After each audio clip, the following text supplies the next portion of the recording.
Olá, meus amigos, tudo bem? Estamos começando o nosso Atualidades aqui na Rede Mundial de Computadores, no Facebook, no Instagram e também no nosso canal no YouTube, hein? Anote aí, youtube.com/Alexandre Soledade. Você pode acompanhar os nossos comentários também aqui do nosso Atualidades. Quero mandar um grande abraço aí, um cafezinho especial. Tá aqui o meu cafezinho, ó, cafezinho da hora para você que é comerciário, hein? Ontem foi dia do comerciário, então quero mandar um grande abraço aí para os nossos amigos comerciários aqui da cidade de Taubaté. Grande abraço para você que é comerciário em Taubaté, São José, Caçapava, Jacareí, Pindamonhangaba, em todo o território nacional. Um abraço para os nossos comerciários. Aqui está o nosso cafezinho especial do Dia do Comerciário. Foi ontem, mas eu estou abraçando os nossos comerciários hoje. Cafezinho quentinho, hein? Isso é bom e é bom demais. Bom para nossa economia foi a definição da nova taxa básica de juros ontem, que caiu de 5,5% para 5%. Isso significa que os juros brasileiros estão correndo aí, não os juros bancários, mas os juros brasileiros estão correndo aí para uma definição boa e que faz com que haja a possibilidade da volta do investimento privado, porque é a empresa privada que gera emprego, é a empresa privada que gera carteira assinada, é a empresa privada que gera renda. Então é importante aí essa redução na taxa básica de juros da economia. A gente deve entrar aí naquela chamada era de risco que o mercado internacional fala e fala bastante. Ontem nós tivemos aí um sobe e desce da economia, não em detrimento da taxa básica de juros brasileira, mas por causa da definição lá do Fed, o Banco Central americano, que também definiu a sua baixíssima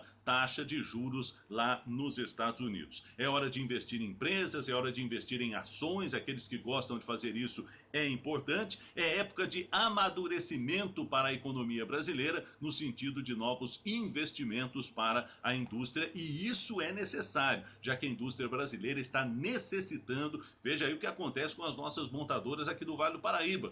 A Volkswagen, por exemplo, que tem aí um planejamento aqui para Taubaté, está com o seu segundo turno em férias coletivas. A GM de São José dos Campos, a General Motors, a poderosa General Motors em São José dos Campos, está abrindo um PDV, e isso não é bom, porque a gente sabe que a indústria automobilística é a indústria que puxa a economia aqui da nossa região. Então é importante que haja novos investimentos para a região, principalmente no setor industrial, setor que gera emprego, o setor que gera renda, o setor que gera aí novas possibilidades de trabalho. E o Brasil precisa parar com essa situação terrível de fake news, como a gente viu nessa semana. Essa semana foi terrível para o Brasil, a terça e a quarta-feira principalmente, e eu defino tudo o que aconteceu nessa semana com a polícia do Rio de Janeiro, com o presidente Jair Bolsonaro, com a situação brasileira como uma verdadeira armação. Essa é a palavra que eu defino,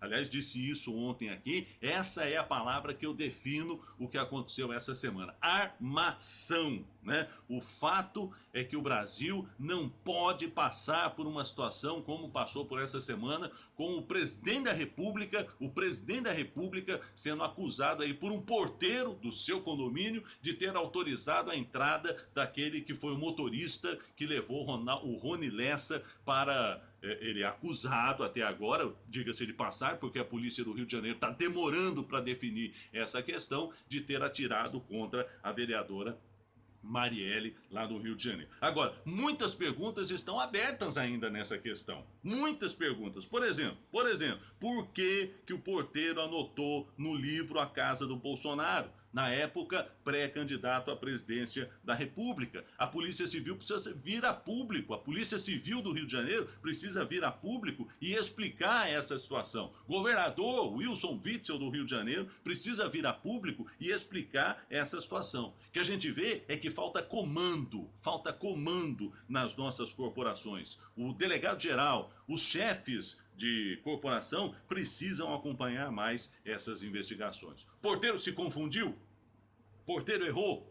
Não sei. né? Foi ou não foi uma ação dolosa por parte do porteiro? E a grande pergunta que fica, a grande pergunta que eu faço nesse momento: quem engendrou toda essa mentira? Quem engendrou toda essa sacanagem que quase derrubou uma situação inteira, uma semana que a gente podia estar comemorando as boas notícias da economia, nós estamos aí falando sobre uma fake news. Então, houve sabotagem e, acima de tudo, há uma indefinição do que pode acontecer com o Brasil a partir de agora. Um grande abraço para você, obrigado pela sua participação com a gente aqui no Atualidades.